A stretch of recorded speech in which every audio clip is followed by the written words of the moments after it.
Sa isang magandang araw, 4 na estudyante ang tinawag sa isang ibang mundo. Binigyan sila ng mga espesyal na kakayahan upang iligtas ang mundong ito at tinawag na mga bayani. 3 sa kanila ay may mga makapangyarihang kakayahan na may mga pambihirang dalaw. Ngunit ang ating pangunahing tauhan ay mukhang medyo pabibo. Ang pangalan niya ay Ethan at ang kakayahang ibinigay sa kanya ay online grocery. Sa unang tingin, parang walang silbi ang kakayahang ito, ngunit sa katotohanan, hindi ito pangkaraniwan. Agad silang dinala upang makilala ang hari. Ang lugar na kanilang tinawag ay ang kaharian ng Tanhian, na kasalukuyang nasa krisis sa politika at ekonomiya dahil sa patuloy na panggugulo ng demonyo. Sa kabila nito, ang hari ay nakadamit ng napakaganda. Napansin ni Ethan na may mali, kaya't naghanap siya ng dahilan upang umalis sa palasyo. Binigyan siya ng hari ng 20 ginto upang magsimula ng buhay. Habang naglalakad, napansin ni Ethan na ang mga tao sa paligid ay nakatingin sa kanya ng may pagdududa. Upang maiwasan ang atensyon, nagpasya siyang umupa ng isang tavern malapit upang magpahinga. Dahil sa pagkamausisa, sinubukan ni Ethan na buksan ang kanyang status board. Ang impormasyon ay lumabas na medyo normal, katulad ng sa mga laro na madalas niyang nilalaro. Siya ay may isang level 1 na kakayahan na pagsusuri ng item chest at isang espesyal na kakayahan na shop glide. Sinubukan niyang i-activate ang kakayahang shop glide at lumitaw ang isang screen na may mga produkto. Nakita niyang kawili-wili ito, kaya nagpasya siyang bumili ng ilang bagay at nagbayad sa pamamagitan ng pagpasok ng barya. Ilang sandali lamang, ang mga produkto ay naihatid ng kumpleto, walang kulang. Sa simula, inisip ni Ethan na walang espesyal ang kakayahang ito, ngunit ngayon ay napagtanto niyang talagang kapaki-pakinabang ito. Sa kakayahang ito, basta't may pera siya, hindi na siya kailangang mag-alala tungkol sa pagkain. Gayunpaman, nagpasya siyang umalis sa lugar na ito. Kinabukasan, maswerteng nakuha ni Ethan ang huling biyahe patungo sa susunod na bayan. Sa bus, nakipag-usap siya sa isang matandang lalaki at nalaman na ang kanyang kakayahan ay kabilang sa mga bihira na tanging mga bayani lamang ang may ganito. Pinayuhan siya ng matanda na maging maingat upang matiyak ang kanyang kaligtasan. Nalaman din niya na ang kaharian ng Tanhian ay may maraming problema, ang mga hangganan ay sarado, at ang mga tao sa bayan ay nagmungkahi na umalis siya rito sa lalong madaling panahon. Gayunpaman, sa daan, maaari siyang makatagpo ng mga halimaw at wala siyang anumang kakayahan sa pakikipaglaban. Kaya't nagpasya si Ethan na pumunta sa guild ng mga adventurer upang umupa ng isang escort team patungo sa kaharian ng Phylong. Ang pag-upa ng isang escort team ay nagkakahalaga ng 7 ginto, medyo mahal, ngunit tinanggap pa rin niya. Ang leader ng escort team ay si Liam Parker, ang namumuno sa team na Iron Will. Inalok ni Ethan na kung tatanggapin nila ang kanyang kahilingan, siya na ang bahala sa pagluluto. Wala namang problema si Liam Parker dito. Kinabukasan, ipinakilala ni Liam Parker ang mga miyembro ng team kay Ethan. Pagkatapos, umalis na ang grupo. Sa daan, huminto sila upang magpahinga at kinuha ni Ethan ang lutuan at kawali na binili mula sa online grocery upang maghanda ng pagkain. Pagkalipas ng ilang sandali, natapos na ang sandwich at mainit na sopas. Nang matikman ng lahat, hindi matigil ang kanilang papuri, sinasabing ito ay napakasarap na pagkain. Natutuwa siya dahil ang kanyang nilutong pagkain ay nagbigay ng kasiyahan sa lahat. Pagkatapos, nagpatuloy sila sa kanilang paglalakbay. Bigla, 2 halimaw ang lumitaw ngunit agad na nawasak sa isang iglap. Kasunod nito ay isang pulang baboy damo, ngunit pagkatapos ng ilang suntok, ang baboy damo ay napabagsak din.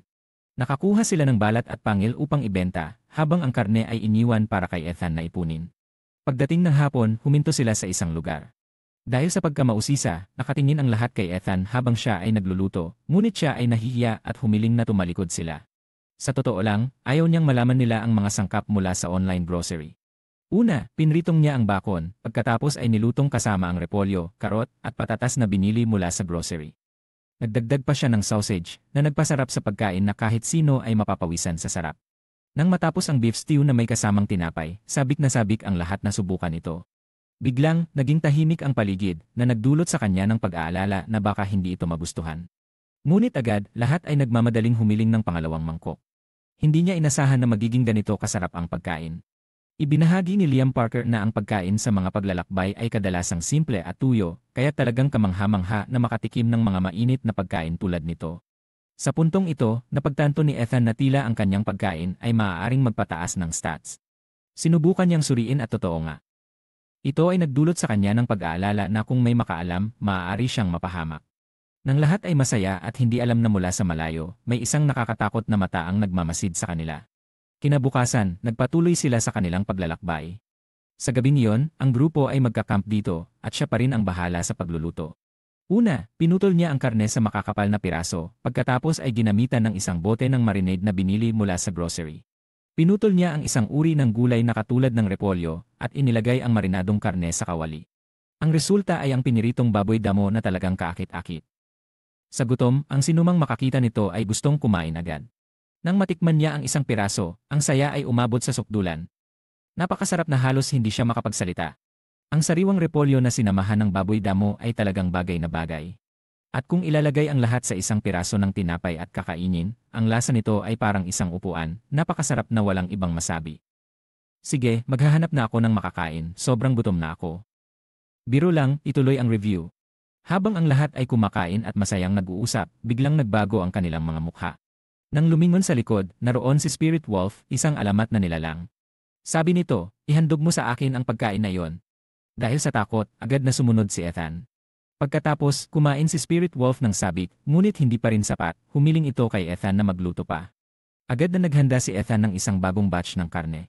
Ngunit si Spirit Wolf ay patuloy na kumain hanggang sa kailanganin ni Ethan na lutuin ang lahat ng natirang baboy. Sa wakas, nabusog na ang halimaw na ito. Matapos kumain, tumingin si Spirit Wolf kay Ethan at sinabi na siya ay talagang isang kawili-wiling tao at humiling na makipag-ugnayan siya rito. Nakaramdam si Ethan na may mali kaya nagpasya siyang tumanggi, ngunit pinanghinaan siya ng loob ni Spirit Wolf. Nang tumingin siya sa lahat, lahat ay tumango kaya't wala na siyang magagawa kundi sumang-ayon.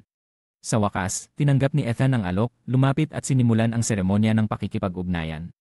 Isang bilog ng liwanag ang pumalibot kay Ethan at natapos na ang pakikipag-ugnayan. Mula ngayon, si Ethan ay magiging alipin ni Spirit Wolf, habang si Spirit Wolf ay umaasa sa 3 beses na pagkain mula kay Ethan. Matapos makumpleto ang pakikipag-ugnayan, kailangan ni Ethan na bigyan si Spirit Wolf ng pangalan. Sinubukan niyang magbigay ng ilang karaniwang pangalan na kadalasang ibinibigay sa mga aso, ngunit hindi ito nagustuhan ni Spirit Wolf at sinabing, hindi ako aso. Sa wakas, nagdesisyon si Ethan ng isang medyo astig na pangalan para sa boss, Thunderstorm. Masaya itong pumayag. Sa daan, ang sinumang makakita sa grupo ni Ethan ay umiwas, lahat dahil sa presensya ni Spirit Wolf. Nagpatuloy ang lahat sa kanilang paglalakbay patungo sa kaharian ng Phylong, ngunit nag-aalala si Ethan kung paano niya haharapin ang sitwasyon sa hangganan. Dahil kung magpapatuloy siya sa ganitong paraan, tiyak na hihinto siya ng mga sundalo. Sa kabila ng lahat, ang reputasyon ni Thunderstorm ay napakalakas, nagwasak ito ng isang buong bansa. Sa ganitong lakas, tiyak na hindi papayagan ng mga mataas na opisyal ng kaharian ng Phylong si Ethan. Isa lamang siyang karaniwang tao mula sa ibang kaharian na nais umiwas sa gulo, ngunit ngayon ay nagiging mas komplikado. Wala namang problema, anuman ang hirap, nandyan si Thunderstorm. Sinumang manghimasok kay Ethan ay Thunderstorm ay tatakbo. Mali, Thunderstorm ay lalaban. Habang nag-uusap, nagsimula ng magutom ang grupo, kaya't nagpasya silang magpahinga. Kinuha ni Ethan ang mga sangkap, ngunit biglang naisip na malapit nang maubos ang nakatabing karne, dahil halos naubos na ito ng kanyang boss.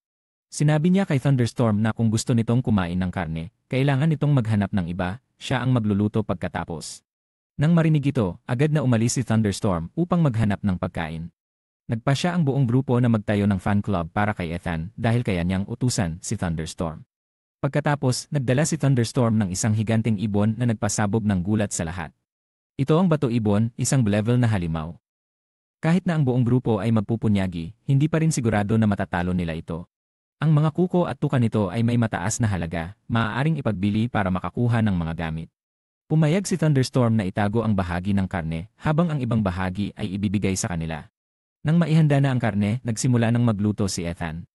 Kinuha niya ang bote ng teriyaki sauce at inihaw ang piraso ng karne ng ibon upang masipsip ng karne ang sobrang langis, pagkatapos ay pinakuluan ang sarsa at hinalo ito sa karne.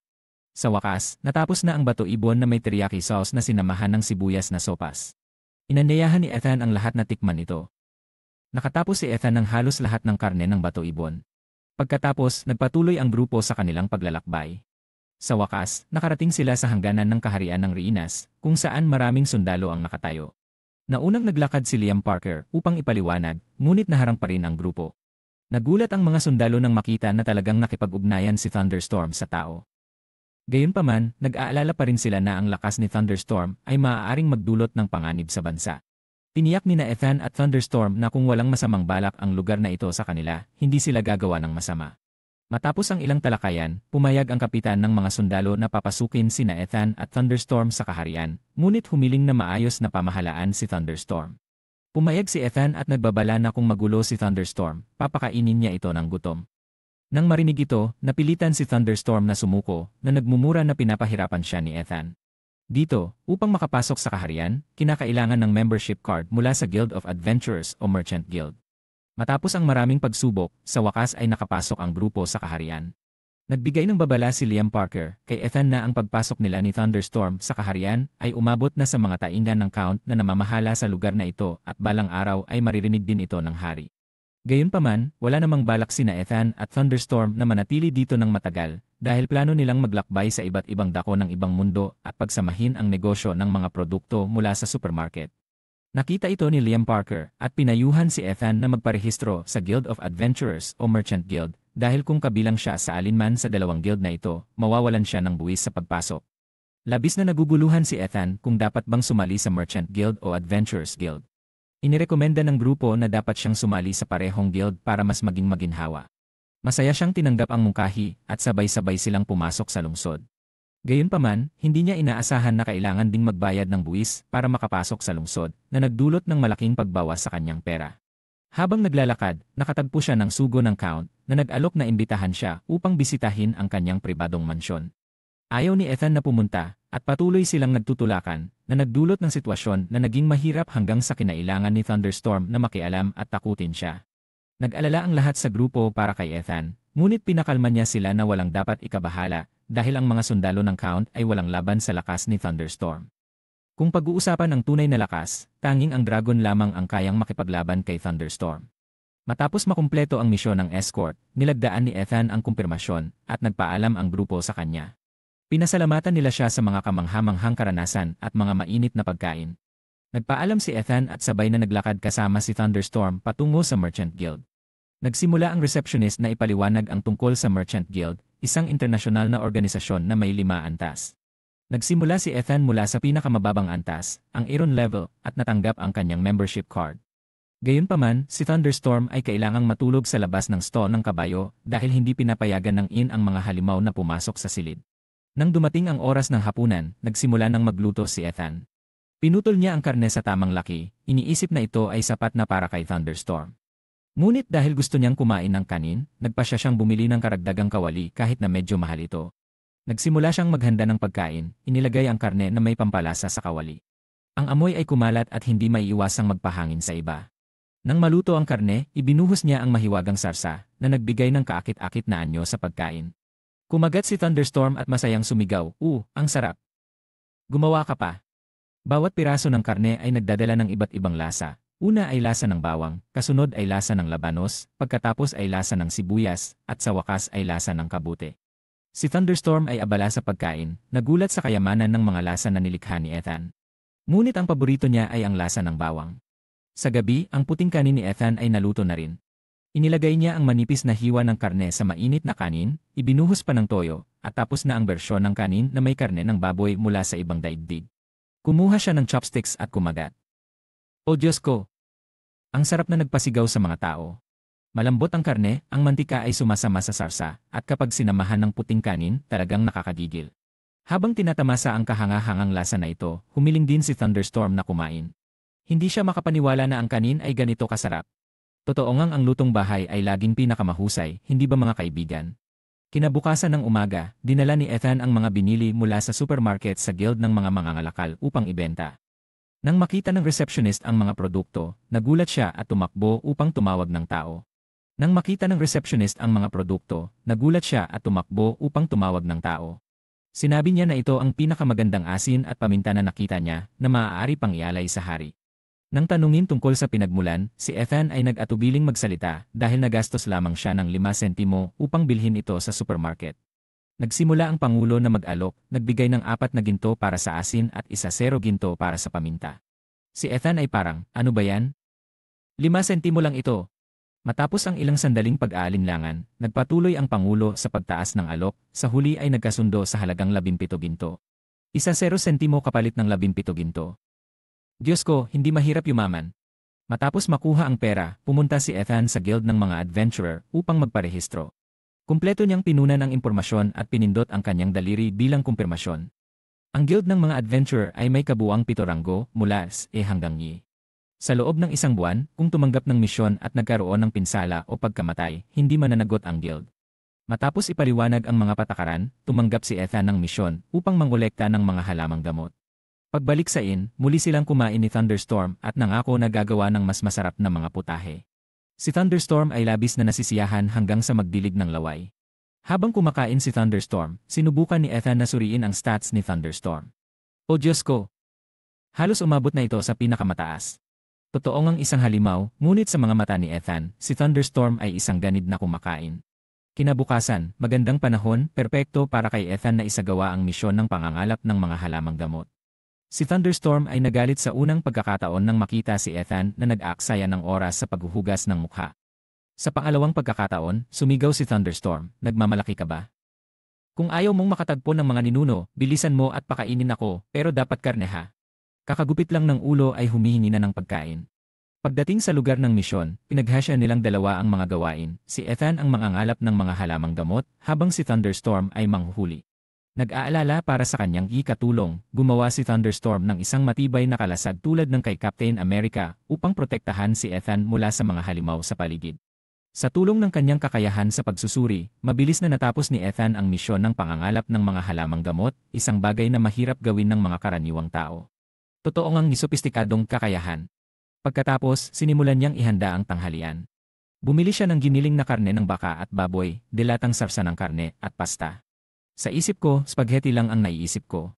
Lahat ay handa na. Una, pinutol niya ang sibuyas at pinirito hanggang sa lumambot.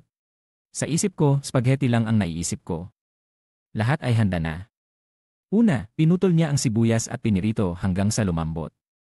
Kasunod, inilagay niya ang giniling na karne, at nang maluto ang karne, ibinuhos ang sarsa at nagdagdag ng sabaw. Si Thunderstorm ay umuwi na may dalang isang ibon dahil talagang gusto niya ang mga karne na ginawa niya noon. May ilan pang ibon, ngunit iniwan niya ang mga ito sa gilid ng gubat, babalik siya mamaya upang kunin ang mga ito. Si Ethan ay nagdaragdag ng asin, ibinabad ang pasta. Nang maluto ang pasta, ibinuhos niya ang sarsa na ginawa niya, na naging spaghetti na may sarsa ng baboy at baka. Ipinakilala niya ang pagkain ito kay Thunderstorm. Nang kumagat siya, sumigaw si Thunderstorm, "Oh, napakalambot, napakasarap. Kahit nakaunti ang karne, hindi ako makapagpigil." Nagdagdag siya ng gadgad na keso, sinubukan ito ni Thunderstorm at pumuri, "Sobrang malasa, kaibigan." Si Ethan ay nag-enjoy din sa lasa ng kanyang bayan sa isang banyagang lugar, talagang kamangha-manghang pakiramdam. "Sobrang sarap." Sumigaw si Harry. Isang tahimik na tanghali, napatawa ako nang isipin ang bahaging ito. O Diyos ko, ano bang mga halimaw ang mga ito? Pero sa kabila ng lahat, lahat ay pagkain. Ganon din ang ibon, umakyat siya sa likod ni Thunderstorm upang bumalik sa guild ng mga adventurer. Sa simula, tila madali ang lahat, ngunit habang tumatagal, nagiging mas komplikado ang mga bagay. Pagdating sa lugar, pagod na siya. Kinumpirma ng receptionist na natapos niya ang misyon at nagulat nang makita na ang isang baguhang katulad niya ay nagawa ito. Ang bayad ay 8 pilak para sa halamang iyon at 1 pilak at 3 sentimo para sa halamang madu. Pagkatapos, si Ethan ay sumama sa kanyang tiyuhin sa bodega upang ibenta ang mga halimaw na nahuli ni Thunderstorm. Tiniyak ng tiyuhin na lahat ito ay mga dekalidad na produkto na maaaring ibenta sa mataas na presyo. Hiningi niya sa tiyuhin na ihiwalay ang lahat ng karne at ang iba pang mga produkto ay ibebenta niya. Sa dami ng ito, sinabi ng tiyuhin na dapat siyang bumalik bukas. Naghiwa rin siya ng isang suso para sa kanya upang gamitin sa hapunan ngayon. Pagkatapos mag-isip ng ilang sandali, nagpasya siyang i-grill ang mga ito. Naghanda siya ng mga sangkap para sa pagluluto. Una, pinutol niya ang karne sa tamang laki, pagkatapos ay pinutol ito ng napakapayat, naglagay ng kaunting asin at paminta. Pinaikot niya ang itlog kasama ang gadgad na keso, at bahagyang naglagay ng kaunting harina sa karne bago ito ibinabad sa itlog. Sa wakas, inilagay niya ang karne sa kawali. Dahil napakapayat ng karne, kailangan lang itong i-grill ng kaunti para maluto. Nagdagdag siya ng perehil at natapos ang natitirang karne. Dito, ang aking hiya ay malapit nang imahulog. Ibuhos niya ang natitirang sarsa mula kaninang umaga, natapos ang 2 uri ng karne ng baboy na may sarsa. Ang pagkain ay parehong magaan at masustansya, at napakalambot. Ang aking hiya ay sumama na sa plato ng karne. Nais sanang kumain ni Ethan, ngunit bigla niyang naisip na ito ay karne ng I. Nakita niyang sobrang sabik si Thunderstorm na kumain, kaya sinubukan din niyang kumagat ng isang piraso. Ito ba ay dekalidad na karne ng baboy? Ang galing! Sumigaw siya. Kinabukasan, bumalik siya sa guild ng mga adventurer upang kunin ang pera mula sa pagbebenta ng karne. Matapos ibawas ang bayad sa paghiwa ng karne at pagbili ng mga sangkap, umabot ang kabuuan sa 202 ginto. Nagulat siya. Ipinaliwanag ng tiyuhin ang bawat material at ang mga gamit nito, at sa wakas ay ibinigay sa kanya ang isang maston, isang bato na naglalaman ng mana, na matatagpuan lamang sa mga halimaw ng antas ipataas. Pagkatapos nito, kinumpirma ng tiyuhin sa kanya na ito ay lahi ng Fenya Wolf at hindi isang karaniwang lobo dahil siya ay dating adventurer. Napagtanto ni Ethan na panahon na upang umalis sa lungsod na ito upang wakasan ang mga chismis tungkol sa Fenya tulad ng pagbuo ng kontrata sa mga tao. Nagsimula silang dalawa sa kanilang paglalakbay at matapos ang ilang oras, nagpasya silang huminto. Nang huminto sila, agad na humiling si Fenya na kumain. Dahil kay Fenya, nagkaroon sila ng pagkakataong tamasahin ang isang masaganang pagkain. Nagsimula silang mag-order online. Nag-order si Ethan ng isang malaking halaga ng karne para kay Fenya dahil ito ang paborito nito. Habang nag-order, inisip niyang umuulan, ngunit ito pala ay laway ni Fenya. Nang dumating ang mga order, mainit pa, isang plato ng iba't ibang karne mula sa earth. Inanyayahan ni Ethan si Fenya na kumain, ngunit hindi siya naghintay at agad na sumugod sa pagkain. Pinuri ni Fenya ang karne, ang labas ay malutong, at ang loob ay malambot. Ipinaliwanag ni Ethan na ang karne ng baka ay mula sa mga baka na inaalagaan ng maayos. Nagulat si Fenya dahil sa mundo niya, sapat na ang manghuli ng mga halimaw para makakain. Habang kumakain, si Fenya ay ngumunguya at patuloy na pumuri sa karne ng baka na hindi mapigilan. Pagkatapos ng pagkain, nakaramdam si Fenya ng labis na enerhiya, at kahit nagbiro pa na handa na siyang makipaglaban sa isang dragon. Nang marinig iyon, sinuri ni Ethan ang stats niya at natuklasan na tumaas ang lakas ni Fenya ng 50%. Dahil sa sobrang lakas, nais ni Fenya na manghuli. Binigyan din siya ni Thunderstorm ng isang napakalakas na kalasag na kayang labanan ang hininga ng dragon. Pagkatapos noon, umalis si Fenya. Hindi alam kung ano ang susunod na gagawin, nagpasya si Ethan na matulog. Matapos maghanda, siya ay nahulog sa isang panaginip. Si Fenya, na talagang malakas, ay nakakuha pa ng karagdagang lakas mula sa kanyang pagkain. Gumamit siya ng mahika ng kidlat at sa isang suntok ay napatumba ang isang higanteng usa. Sunod ay isang leader ng mga halimaw, ngunit hindi rin ito naging kalaban ni Fenya. Sumigaw siya ng malakas, "Sino ang may lakas na hamunin ako? Tanggapin mo ang galit ng kidlat," at sa isang suntok, ang pinakamalakas na halimaw ng gabi ay nawasak. Nakita ito ni Ethan at nagpasya na simula ngayon ay hindi na siya bibigyan si Fenya ng karne ng baka. Matapos ang mahabang paglalakbay, huminto si Ethan at si Fenya para magtanghalian. Ang pagkain na yon ay inihaw na manok. Upang maging masarap ito, ang balat ay dapat na inihaw ng dahan-dahan hanggang sa maging malutong at sinamahan ng sarsa ng mantikilya at dayap upang pasiglahin ang panlasa.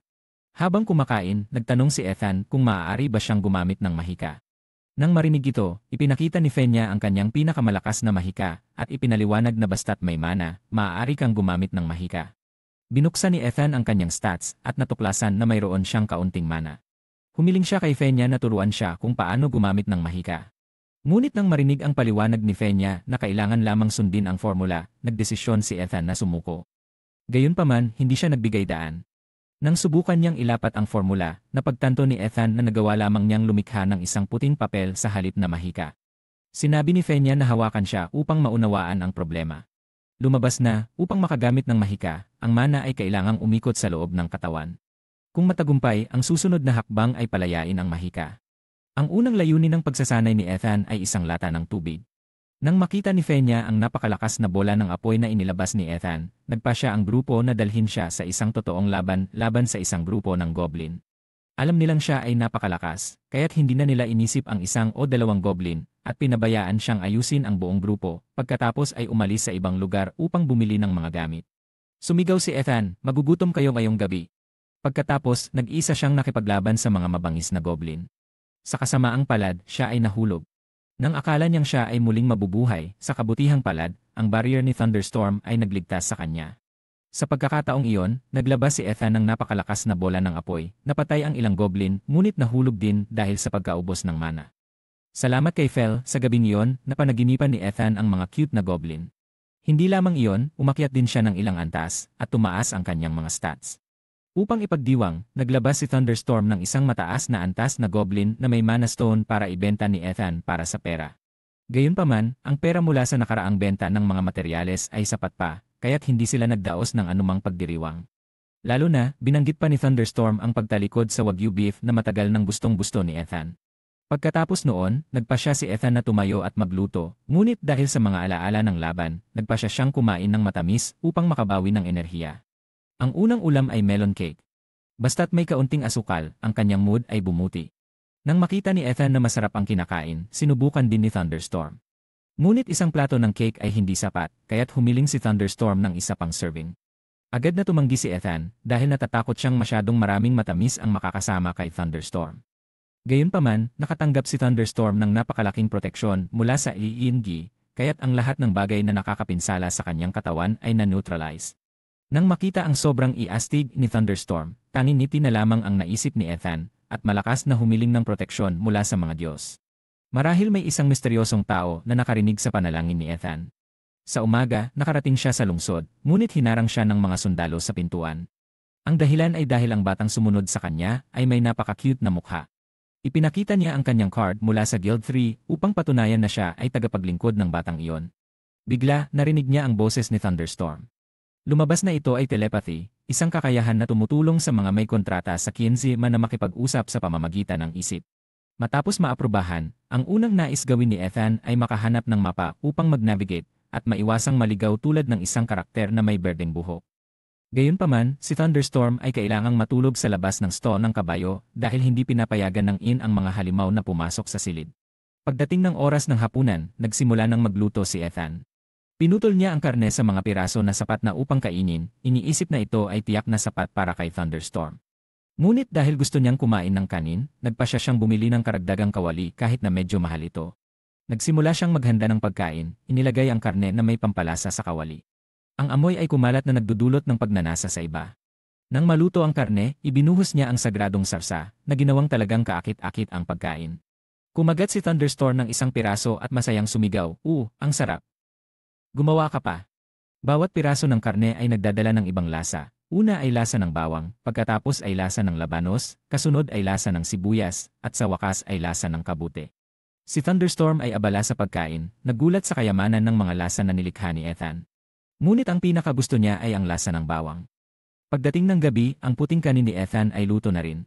Inilagay niya ang manipis na hiwa ng karne sa mainit na kanin, ibinuhos pa ng toyo, at tapos na ang bersyon ng kanin na may karne ng baboy mula sa ibang daigdig. Kumuha siya ng chopsticks at kumagat ng isang piraso at, "Oh Diyos ko! Ang sarap na nagdudulot ng sigaw." Ang karne ay malambot, ang mantika ay sumasama sa sarsa, kapag kinain kasama ng puting kanin, talagang nakakagutom. Habang tinatamasa ang kamanghamanghang lasa na ito, humiling din si Thunderstorm na kumain. Hindi niya akalain na ang kanin ay magiging ganito kasarap. Talagang ang kanin sa bahay ay laging pinakamahusay, hindi ba mga kaibigan? Kinabukasan ng umaga, dinala ni Ethan ang mga biniling gamit mula sa supermarket sa asosasyon ng mga negosyante upang ibenta.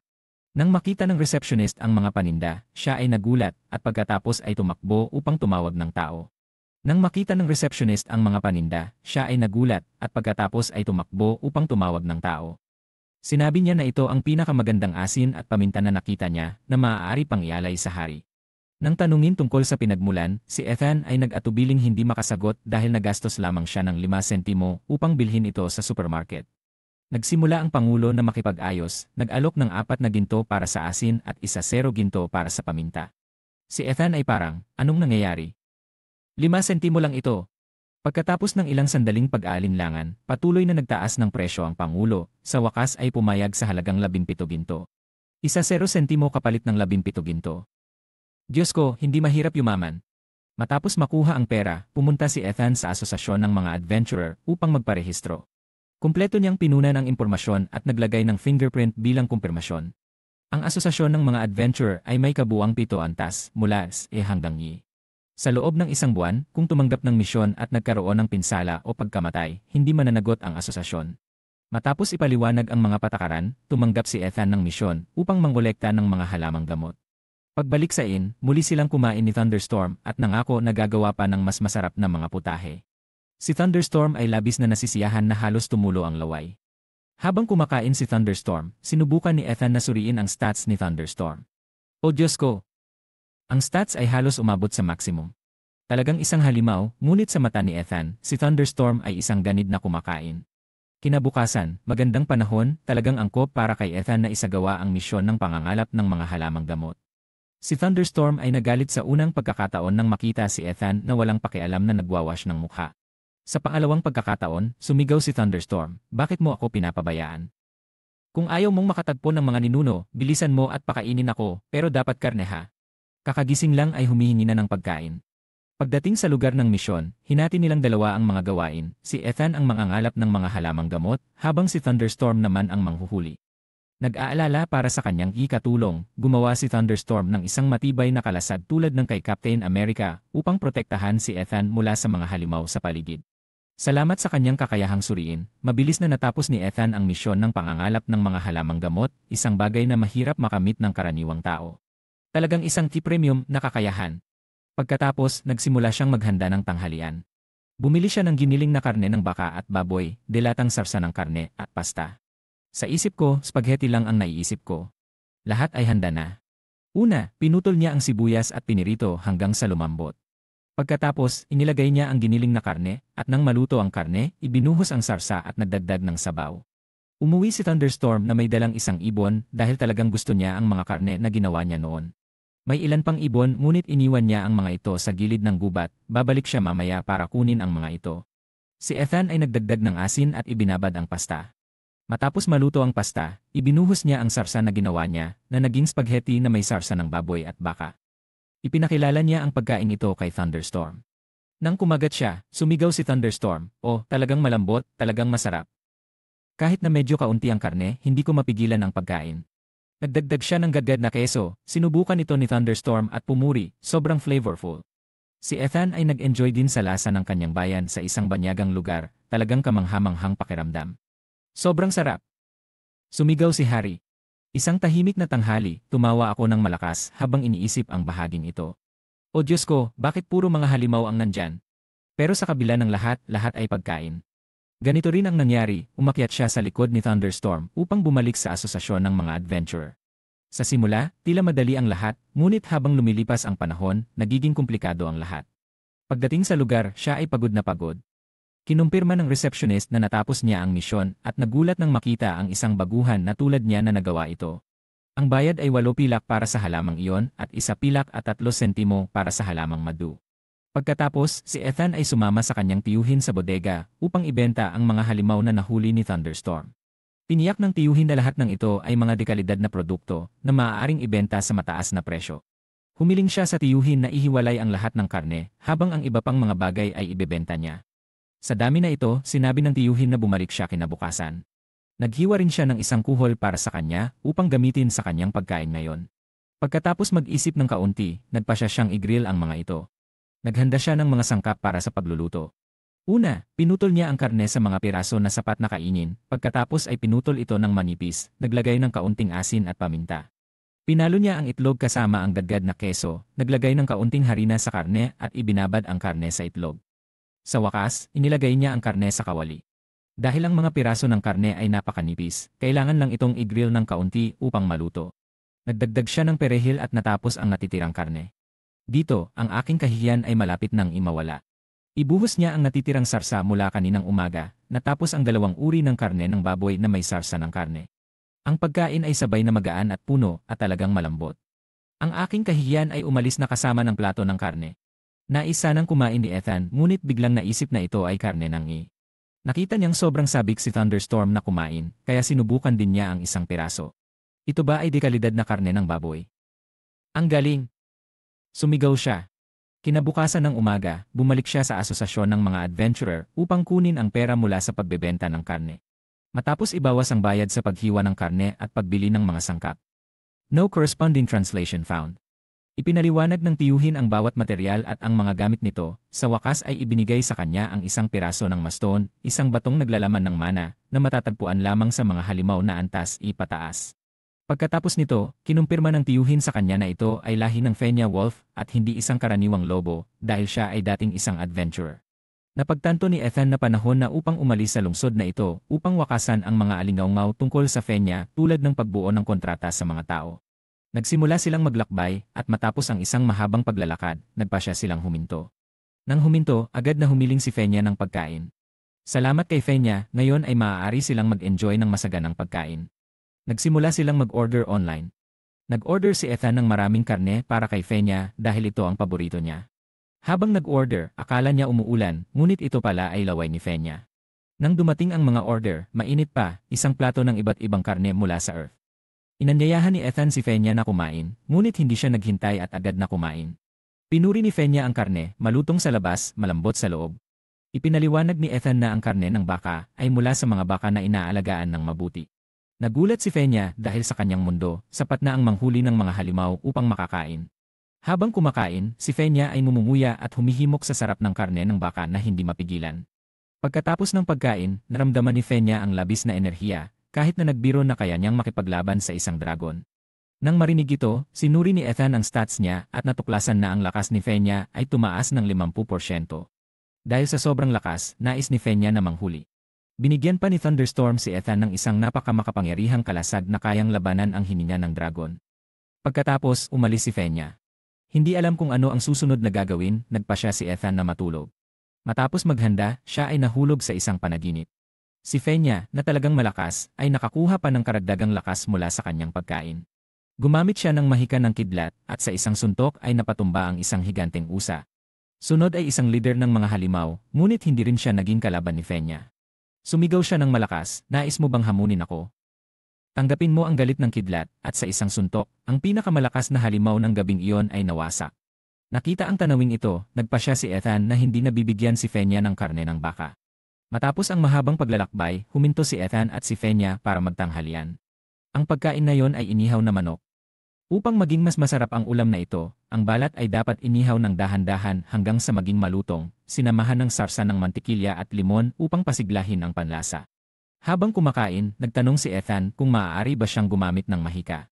Nang marinig ito, agad na ipinakita ni Fenya ang kanyang pinakamalakas na mahika at ipinaliwanag na kailangan lamang ng mahika upang makapagpaganap ng mahika. Binuksan ni Ethan ang kanyang stats at natuklasan na mayroon siyang kaunting mahika. Humiling siya kay Fenya na turuan siya kung paano gamitin ang mahika. Ngunit nang marinig ang paliwanag ni Fenya na kailangan lamang sundin ang formula, nagpa siya si Ethan na sumuko. Gayunpaman, hindi siya nagbigay ng laban. Nang subukan niyang ilapat ang formula, natuklasan ni Ethan na nakagawa lamang siya ng isang puting papel sa halip na mahika. Sinabi ni Fenya kay Ethan na hawakan siya upang maunawaan ang problema. Lumabas na, upang magamit ang mahika ay kailangang umikot sa loob ng katawan. Kung magtatagumpay, ang susunod na hakbang ay palayain ang mahika. Ang unang layunin sa pagsasanay ni Ethan ay isang lata ng tubig. Nang makita ng grupo si Ethan na naglalabas ng napakalakas na bola ng apoy, nagpa siya silang dalhin siya sa isang totoong laban sa isang grupo ng mga goblin. Alam nilang siya ay napakalakas, kaya't hindi sila nag-alala sa isang o dalawang goblin, kaya't pinabayaan nila siyang ayusin ang buong grupo at umalis sa ibang lugar upang bumili ng mga gamit. Sumigaw si Ethan, magugutom ka ngayong gabi ha? Pagkatapos, nag-isa siyang nakipaglaban sa mga mabangis na goblin. Sa kasamaang palad, siya ay nahulog.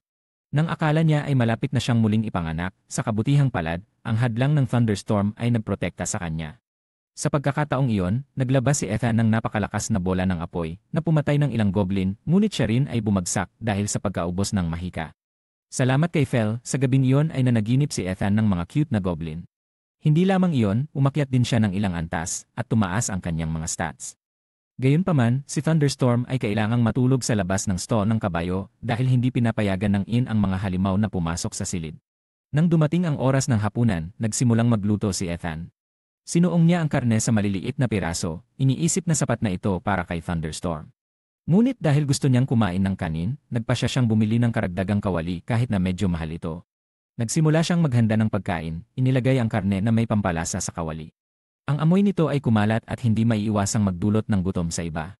Nang maluto ang karne, ibinuhos niya ang mahiwagang sarsa na nagpasikat sa hitsura ng pagkain. Kumagat si Thunderstorm at masayang sumigaw, ang sarap. Gumawa ka pa.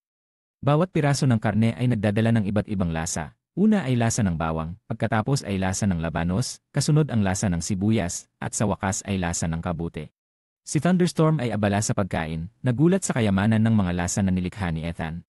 Ngunit ang paborito niya ay ang lasa ng bawang. Sa gabi, ang puting kanin ni Ethan ay naluto na rin.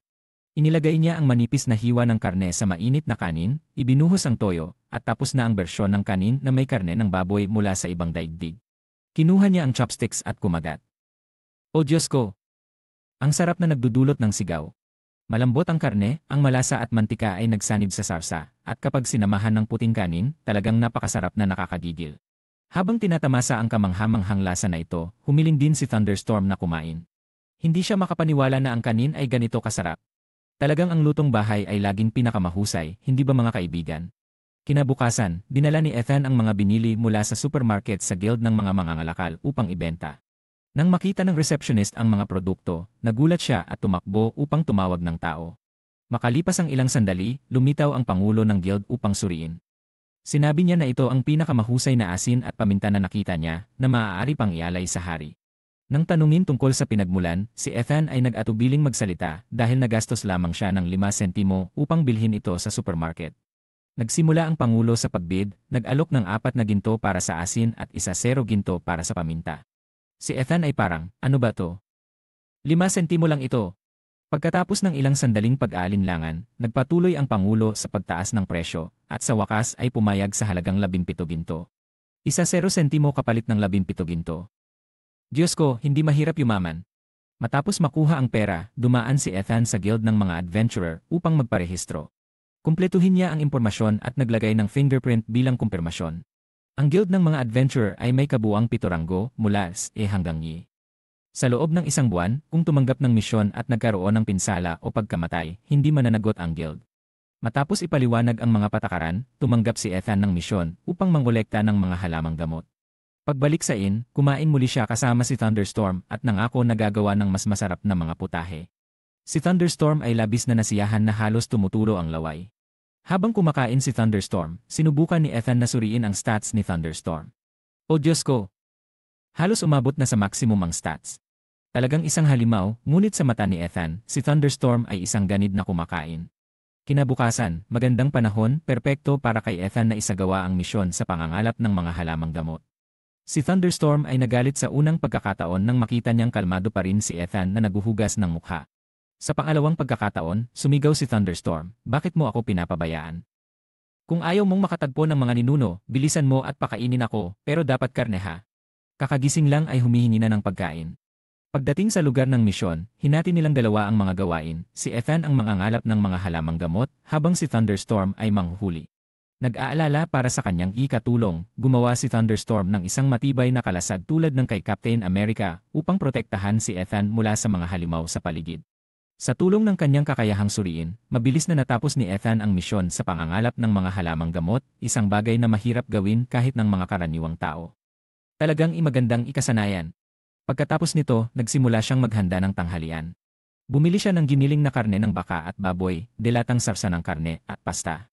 Sa isip ko, spaghetti lang ang naiisip ko. Lahat ay handa na. Una, tinadtad niya ang sibuyas at pinirito hanggang lumambot. Pagkatapos, inilagay niya ang giniling na karne, at nang maluto ang karne, ibinuhos ang sarsa ng karne at nagdagdag ng sabaw. Si Thunderstorm ay nagdala ng isang ibon dahil talagang gusto niya ang mga karne na ginawa niya noon. May ilan pa, ngunit iniwan niya ang mga ito sa gilid ng gubat, babalik siya mamaya upang kunin. Si Ethan ay nagdadagdag ng asin, ibinabad ang pasta. Nang maluto ang pasta, ibinuhos niya ang sarsa na ginawa niya, na bumuo ng spaghetti na may sarsa ng baboy at baka. Ipinakilala niya ang pagkain ito kay Thunderstorm. Nang makagat siya, sumigaw si Thunderstorm, "Oh, napakalambot, napakasarap." Kahit na medyo kaunti ang karne, hindi ko mapigilang kumain.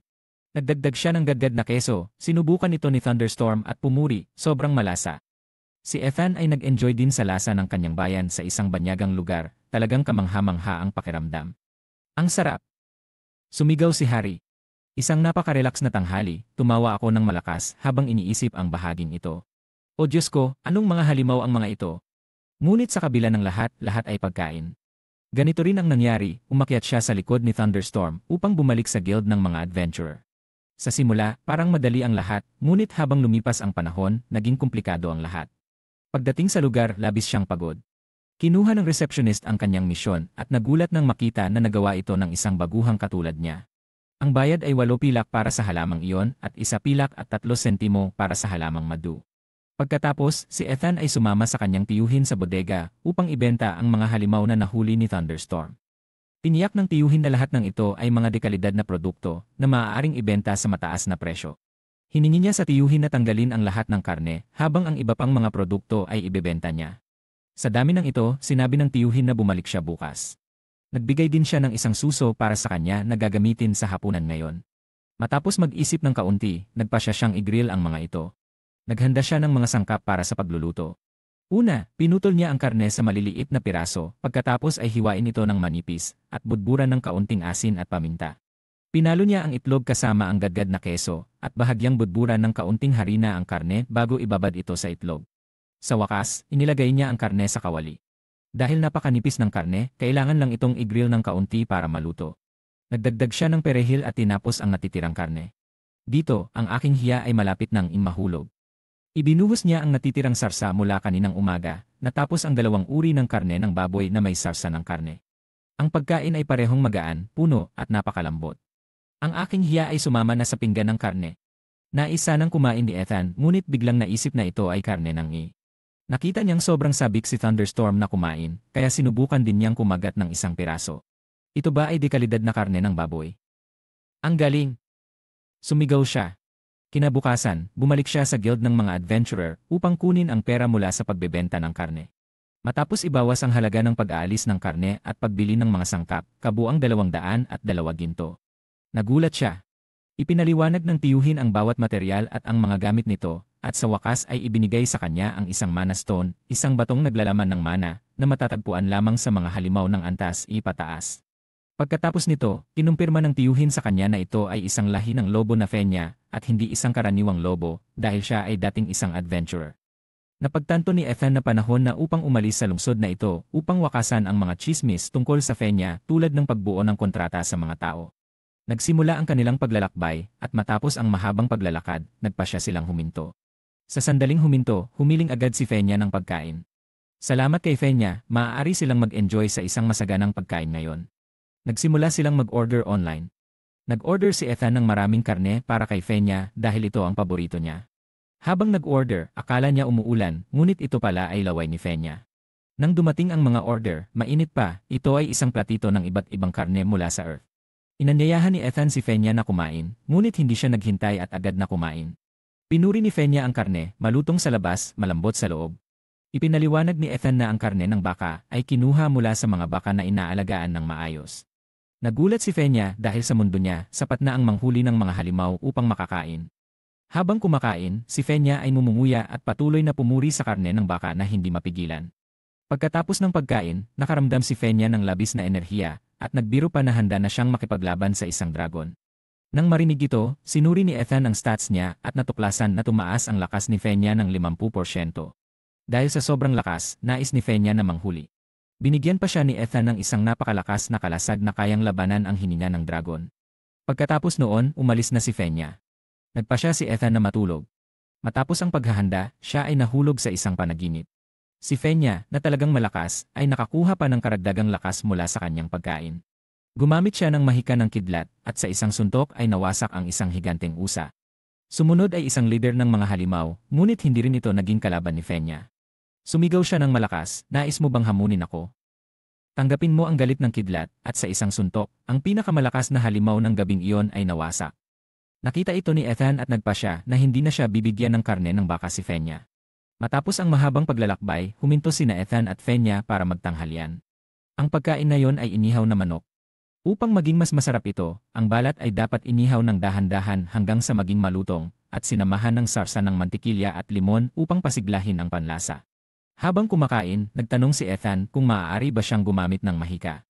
Nang marinig ito, ipinakita ni Fenya ang kanyang pinakamalakas na mahika, at ipinaliwanag na kailangan lamang ng mahika upang makapag-apply ng spells.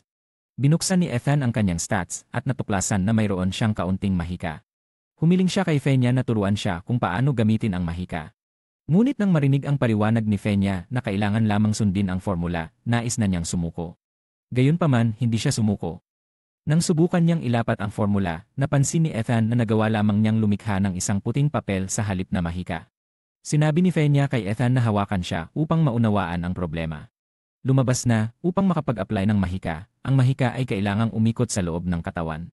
Kung magtatagumpay, ang susunod na hakbang ay palayain ang mahika. Ang unang layunin ng pagsasanay ni Ethan ay isang lata ng tubig. Nang makita nilang napakalakas ni Ethan sa kanyang mga fireball, nagpasya ang grupo na dalhin siya sa isang tunay na laban sa isang grupo ng mga goblin. Alam nilang malakas siya, kaya't ang isang o dalawang goblin ay walang silbi, kaya't pinabayaan nila siyang ayusin ang buong grupo at umalis sa ibang lugar upang bumili ng mga gamit. Sumigaw si Ethan, "Magugutom kayo ngayong gabi." Pagkatapos, nag-isa siyang humarap sa mga mabangis na goblin. Sa kasamaang palad, siya ay nahulog. Nang akala niyang muli na siyang muling mabubuhay, sa kabutihang palad, ang barrier ng thunderstorm ay nagligtas sa kanya. Sa pagkakataong iyon, naglabas si Ethan ng napakalakas na fireball. Nawasak ang ilang goblin, ngunit siya rin ay bumagsak dahil sa pagkaubos ng mahika. Salamat kay Fel, sa gabing iyon, napanaginipan ni Ethan ang mga cute na goblin. Hindi lang iyon, umakyat din siya ng ilang level at tumaas ang kanyang stats.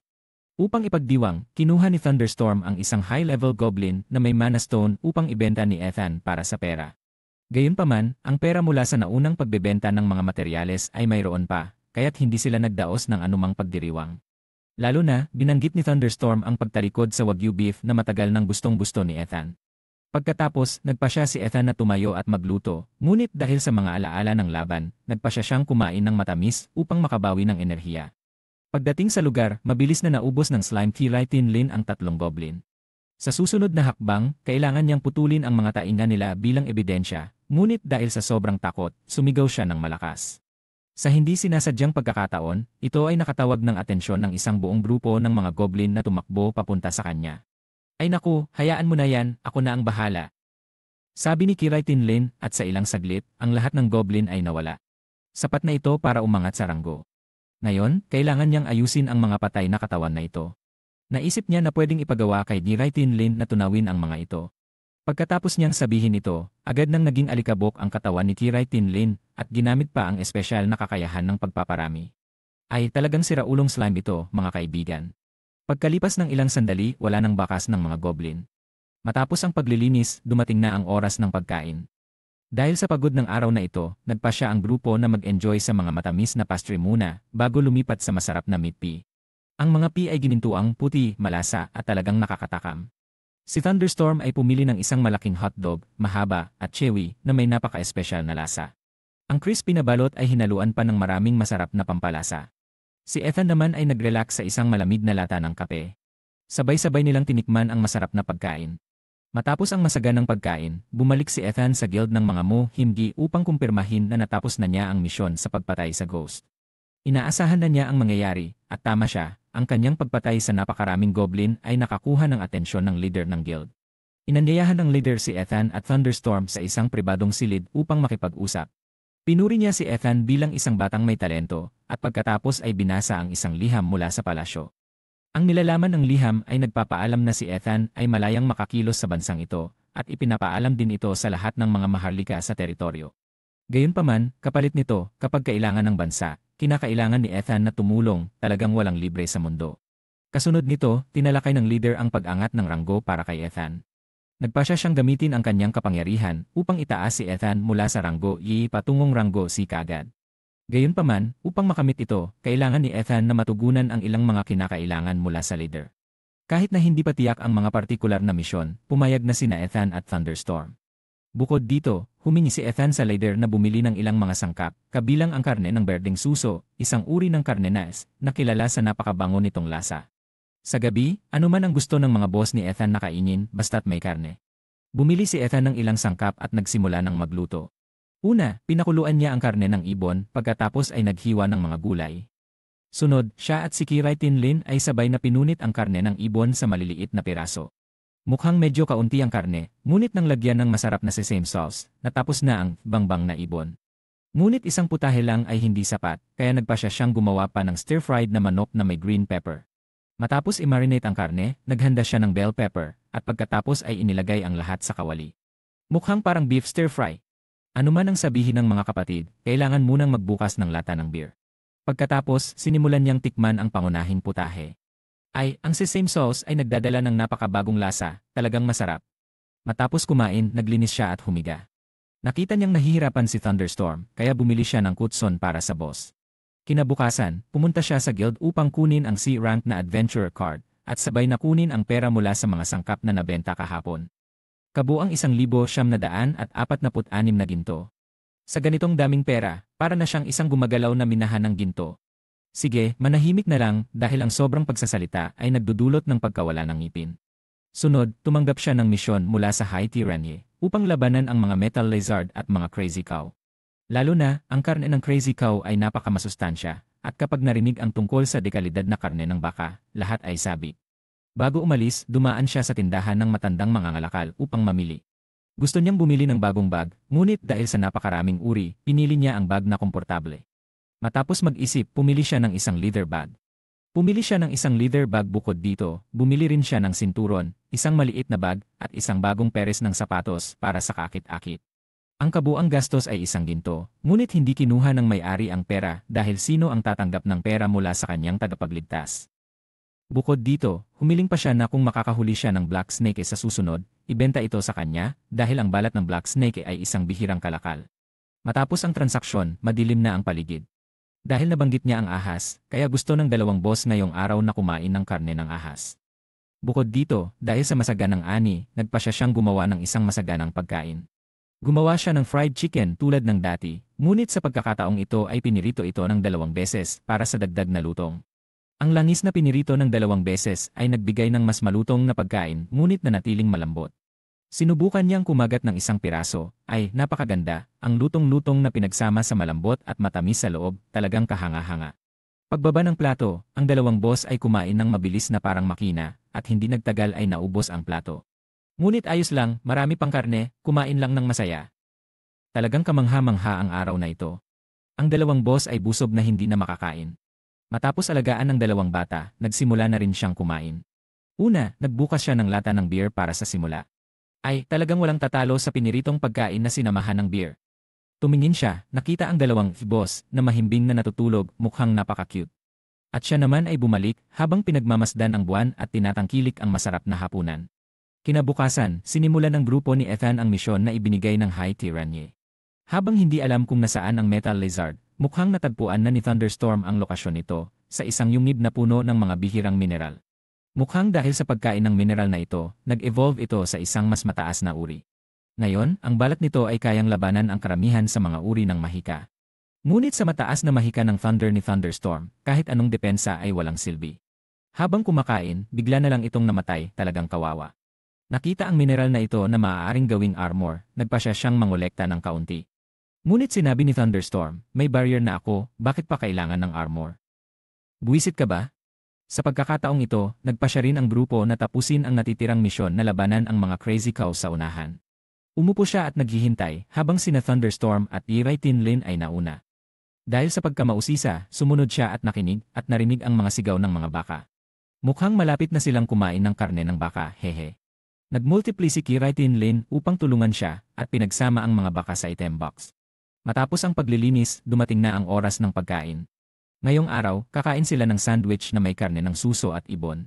Ang lasa habang kumakain sa ilalim ng kalangitan ay lalo pang nagpapasarap sa pagkain. Bukod dito, mayroon ding carbonated drink para sa pampatanggal uhaw. Nagbuhos siya para kay Kirai Tinlin at Thunderstorm, at pareho silang namangha, wow, anong inumin ito na napakasarap, nakakagulat at nakakakiliti sa dila.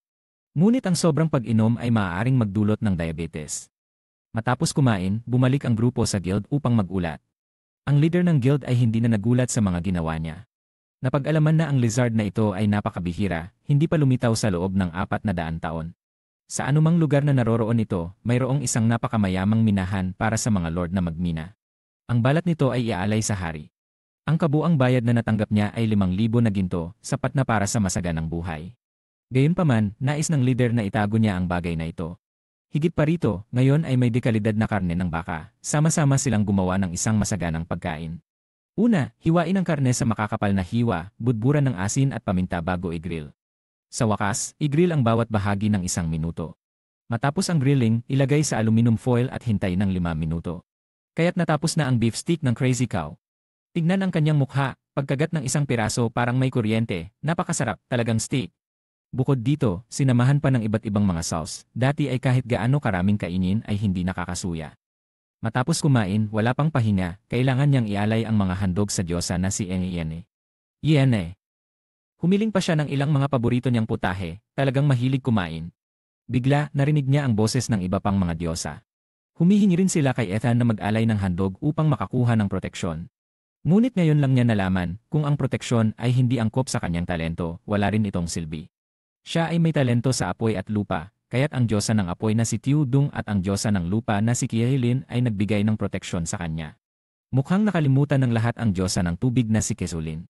Alam niya na kahit may proteksyon, wala rin siyang makukuha, kaya siya ay umiyak dahil hindi siya makakain ng matamis.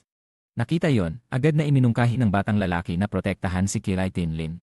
Sa wakas, kailangan na niyang ialay ang mga handog sa apat na diyosa. Kinabukasan, sinubukan niyang muli ang mahika ng apoy at lupa, at talagang mas malakas ito kaysa dati.